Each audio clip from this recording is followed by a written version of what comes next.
కొంతమందికి ఏజ్ ఒక నంబర్ మాత్రమే. తమ వయసు పెరుగుతున్నప్పటికీ ఆటలో ఎలాంటి మార్పు రాదు. పైగా వింటేజ్ కంటే ఎక్కువ స్థాయిలో రెచ్చిపోయి ఆడుతూ ఉంటారు. ప్రస్తుతం అదే పనిలో ఉన్నాడు వెస్టిండీస్ విధ్వంసకర ఆటగాడు యూనివర్సల్ బాస్ క్రిస్ గేల్.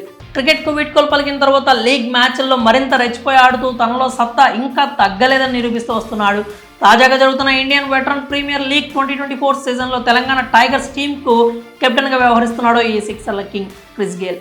ఈ పేరు వింటే బౌలర్లకే కాదు క్రికెట్ బంతికి కూడా దడే. ఎందుకంటే అతడి బాదుడు అలా ఉంటుంది. మరి కొడితే 6 లేదంటే 4 గేల్ డిఫెన్స్ ఆడితే చూడాలని చాలామంది అనుకుంటారు. కానీ అది వారి అత్యాశ అవుతుందంటే అతిశయోక్తి కాదు. ఇక ఇంటర్నేషనల్ క్రికెట్ నుంచి విరామం ప్రకటించిన తర్వాత మరింతగా దూకుడుగా ఆడుతున్నాడు గేల్. పలు లీగ్ క్రికెట్ మ్యాచ్ల్లో ఆకాశమే హద్దుగా చెలరేగిపోతూ బౌలర్లకు పీడకలలా మారుతున్నాడు. ప్రస్తుతం ఇండియన్ వెటరన్ ప్రీమియర్ లీగ్ 2024 సీజన్లో తెలంగాణ టైగర్స్ టీంకు కెప్టెన్గా ఉన్నాడు. ఈ లీగ్లో తాజాగా వివిఐపి ఉత్తరప్రదేశ్లో జరిగిన మ్యాచ్లో వింటేజ్ గేల్ను మరోసారి ప్రేక్షకులకు చూపించాడు. 46 బంతులు ఎదుర్కొని 10 సిక్సర్లు 3 ఫోర్లతో 94 పరుగులు చేసి సెంచరీ కొద్ది దూరం ఆగిపోయాడు. అయితే ఇక్కడ కొసమెరుపు ఏంటంటే గేల్ సునామీ ఇన్నింగ్స్ ఆడినప్పటికీ తన టీంను మాత్రం గెలిపించుకోలేకపోయాడు. భారీ లక్ష్యాన్ని ఛేదించే క్రమంలో తెలంగాణ టైగర్స్ తడబడింది. ఇక మ్యాచ్ విషయానికి వస్తే తొలుత బ్యాటింగ్ చేసిన యూపీ జట్టు నిర్ణీత 20 ఓవర్లలో 4 వికెట్ల నష్టానికి 269 పరుగుల భారీ స్కోర్ చేసింది. పవన్ నేగి విధ్వంసకర శతకంతో చెలరేగాడు.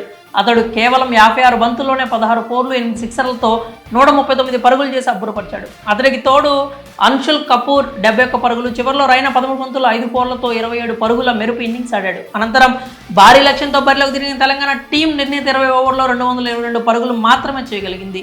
క్రిస్ గేల్ మినహా మరే ఇతర బ్యాటర్లు పెద్దగా రాణించకపోవడంతో కొండంత లక్ష్యాన్ని చేరుకోలేకపోయింది. మరి ఈ ఏజ్లో కూడా గేల్ విధ్వంసంపై మీ అభిప్రాయాలని కామెంట్స్ రూపంలో తెలియజేయండి.